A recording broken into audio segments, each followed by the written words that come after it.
प्रिय विद्यार्थियों, बीए भाग प्रथम के प्रथम प्रश्न पत्र राजनीति विज्ञान के मूल आधार के अंतर्गत अधिनायक तंत्र के बारे में हम चर्चा कर रहे थे।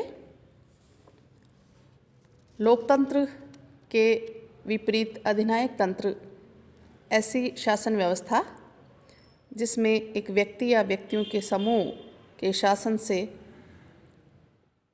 आशय है जो कि राज्य में सत्ता पर बलपूर्वक अधिकार कर लेते हैं और उसका असीमित रूप से प्रयोग भी करते हैं।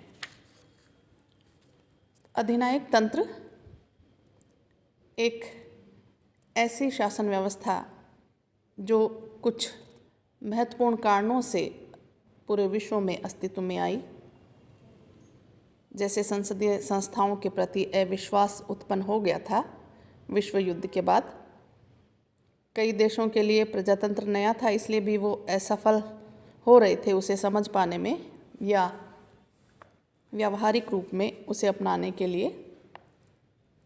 इसके अलावा जैसे राष्ट्रसंघ की असफलता और प्रजातंत्र के कठिन आदर्श को भी महत्वपूर्ण कारण माना जाता है जिससे अधिनायक तंत्र अस्तित्व में आया।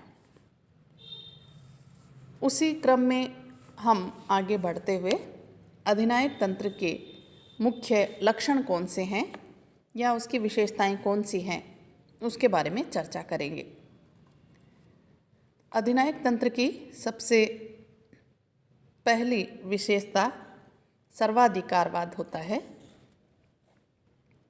वैसे भी न्यूमैन ने अधिनायकवाद राज्य के 5 मुख्य लक्षण बताए, जैसे ये एक पुलिस राज्य है, इसमें शक्तियों का केंद्रीकरण होता है, उसमें एक सर्वाधिकारवादी राजनीतिक दल होता है और उसमें सार्वजनिक जीवन पर कठोर नियंत्रण होता है तथा वह नागरिकों में भय उत्पन्न करने में विश्वास करता है। ये न्यूमैन ने बताए थे। इसी के आधार पर जो लक्षण जिसके बारे में मैं आप लोगों को बताने जा रही हूँ अधिनायक तंत्र के, उसी में पहला सर्वाधिकारवाद आधुनिक अधिनायक तंत्र का प्रमुख लक्षण है। यह एक अधिकेंद्रित या सर्वाधिकारवादी राज्य होता है। इस प्रकार के राज्य में समाज, राज्य और सरकार के भेदों को समाप्त कर शासक वर्ग सर्वशक्तिमान सत्ता की स्थिति प्राप्त कर लेता है और नागरिक जीवन का कोई भी पक्ष ऐसा नहीं होता जिस पर उसका नियंत्रण न हो। हिटलर एवं मुसोलिनी के अनुसार राज्य ही सब कुछ था। इटली के लोगों के लिए मुसोलिनी का प्रवचन भी था कि सब कुछ राज्य के अंतर्गत है, राज्य के बाहर कुछ भी नहीं है और न ही राज्य के विरुद्ध, और वह स्वयं एक राज्य है। तो इस तरह के विचार जब हम पढ़ते हैं तो यूँ लगता है कि किसी एक व्यक्ति का अधिकार रहता है शासन के ऊपर और वह सर्वशक्तिमान अपने आप को मानता है। फिर दूसरी विशेषता यदि हम लें तो वो है प्रजातंत्र का विरोध। अधिनायक तंत्र की स्थापना प्रजातंत्र के प्रति विरोधी भावना के कारण हुई थी और यह स्वाभाविक रूप से प्रजातंत्र का विरोध करते रहे हैं।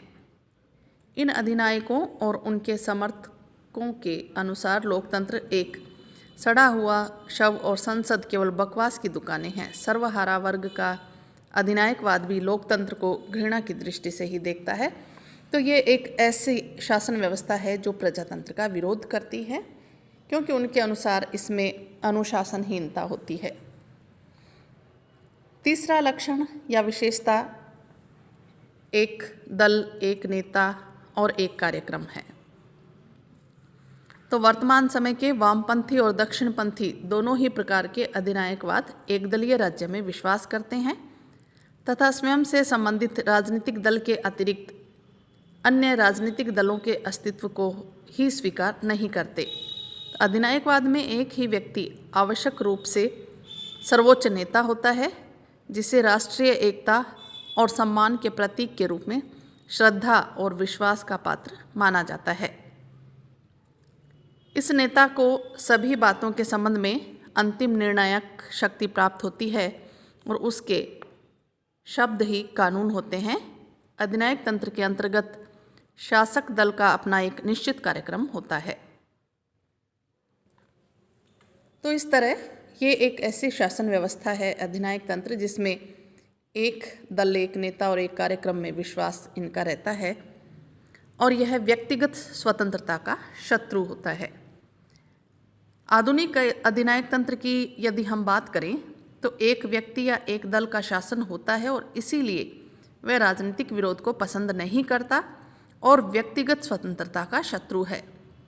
साम्यवाद के अनुसार व्यक्तिगत स्वतंत्रता बुर्जुआ लोगों की धारणा है और फासीवाद एवं नाजीवाद इसे अतीत की व्यवस्था मानते थे। इटली के युवक संगठन को मुसोलिनी का आदेश था विश्वास, आज्ञा पालन और युद्ध।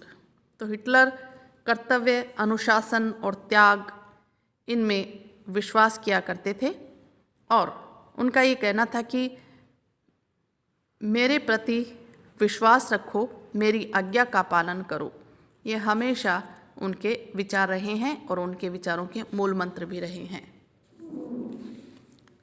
इसी तरह जनमत निर्माण के साधनों पर कठोर नियंत्रण सदैव ही अधिनायक तंत्र की एक विचारधारा के रूप में, या हम यूँ कहें कि जनमत के निर्माण के साधनों पर हमेशा से कठोर नियंत्रण के पक्षधारी रहे हैं। आधुनिक अधिनायक तंत्र की एक महत्वपूर्ण विशेषता विचारों पर नियंत्रण रखना चाहता है और प्रचार तंत्र की प्रभावशीलता में विश्वास करता है। इस दृष्टि से जनमत निर्माण के साधनों जैसे साहित्य है, समाचार पत्र है, रेडियो, टेलीविज़न और चलचित्र आदि पर कठोर नियंत्रण रखा जाता है। प्रेस, रेडियो आदि निरंतर अधिनायक के पक्ष में प्रचार करते रहते हैं जिससे उसके पक्ष में जनमत बना रहे। इसके साथ ही उग्र राष्ट्रवाद में इनका विश्वास है। अधिनायक तंत्र में शासक वर्ग जनता को अपने पूर्ण नियंत्रण में बनाए रखने के लिए उनमें राष्ट्र के प्रति भक्ति की भावना को भड़काकर उसे चरम सीमा तक पहुंचा देते हैं। यानी इनका विश्वास होता है कि प्रत्येक व्यक्ति में कूट कूट कर राष्ट्र की भावना, देशभक्ति की भावना भरी जाए और इसके लिए वो किसी भी तरह के उपाय अपनाते हैं। इसमें अपनी जाति, संस्कृति, देश और उसकी व्यवस्था का यशोगान किया जाता है और दूसरे देशों को तुच्छ और हीन सिद्ध करने की कोशिश की जाती है। इसलिए हिटलर, मुसोलिनी ये कहा भी करते थे कि मेरा आदेश मैं, और मेरा चरित्र, मेरा राज्य और मैं ही राज्य। तो इस तरह की जो विचारधारा है वो अधिनायक तंत्र को उग्र राष्ट्रवाद में विश्वास की एक तरह से उदाहरण के रूप में हम इसे देख सकते हैं। और वो चाहते थे कि प्रत्येक व्यक्ति उनके प्रति अपनी भक्ति की भावना रखे। इवन मुसोलिनी ये भी कहा करते थे कि प्रत्येक व्यक्ति जब सोए तो मेरी तस्वीर अपने तकिए के पास में रखे। इतना ही नहीं, मुसोलिनी ने हर गली में, नुक्कड़ पर अपने पोस्टर भी लगवा दिए थे कि प्रत्येक व्यक्ति को ये याद रहे कि वो मेरे अधीन है और मेरी आज्ञा का पालन करना उसके लिए ज़रूरी है, क्योंकि मैं जो करता हूँ वो राज्य के लिए करता हूँ और सबके हितों की बात करता हूँ। ऐसे विचार मुसोलिनी के थे। तो ज़बरदस्ती व्यक्ति के भावना को राष्ट्र भक्ति में भरने की बात करना, ये एक तरह से उग्र राष्ट्रवादी विचारक ही कर सकता है। इसी के साथ युद्ध और औपनिवेशिक विस्तार में उनका सदैव विश्वास रहा। जब अपने राष्ट्र की अत्यधिक प्रशंसा की जाती है तो स्वाभाविक रूप से युद्ध का मार्ग प्रशस्त हो जाता है। हिटलर और मुसोलिनी ने स्पष्ट रूप से युद्ध का प्रचार किया।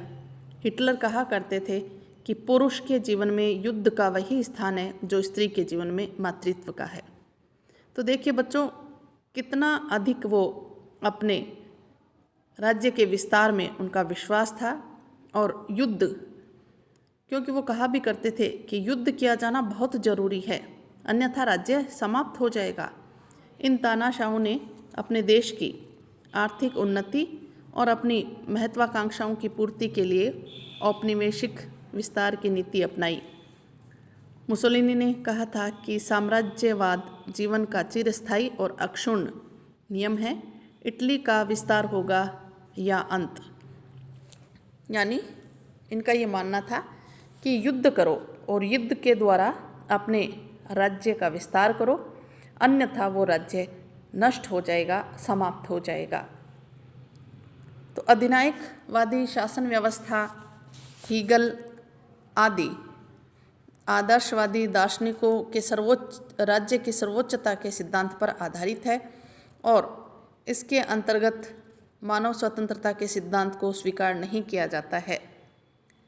ये चाहे जनमत के प्रचार प्रसार की बात हो या जनता की इच्छा की बात हो या जनता की स्वतंत्रता की बात हो, इन्होंने यानी अधिनायक तंत्र ने कभी इसको स्वतंत्रता नहीं दी, कभी इस पर विश्वास नहीं किया। उनका विश्वास था तो केवल उग्र राष्ट्रवाद में, औपनिवेशिक विस्तार में, युद्ध में, और क्योंकि ये कहा करते थे कि यदि जनमत को स्वतंत्र छोड़ दिया जाए या जो भी प्रचार तंत्र है उसको स्वतंत्र छोड़ दिया जाए तो ये कभी भी शासक के खिलाफ विद्रोह कर सकते हैं। तो हमेशा उनका विश्वास था, चाहे हिटलर हो चाहे मुसोलिनी, इनका ये मानना था कि इन पर कठोर नियंत्रण रखना बहुत ज़रूरी है और जब कठोर नियंत्रण होगा तभी उनमें राष्ट्रवाद की भावना उनमें पनप सकेगी और वो राज्य के प्रति ईमानदार होंगे, राज्य के सभी आदेशों का पालन करेंगे और राज्य को सर्वोच्च स्वरूप में स्वीकार करते हुए वे राज्य के अधीन अपने आप को खुशी खुशी रखने का प्रयास भी करेंगे और राज्य, चाहे नेता, एक दल, एक कार्यक्रम, उन सब में उनका विश्वास जागृत करना अधिनायक तंत्र का हमेशा से उद्देश्य रहा है। धन्यवाद।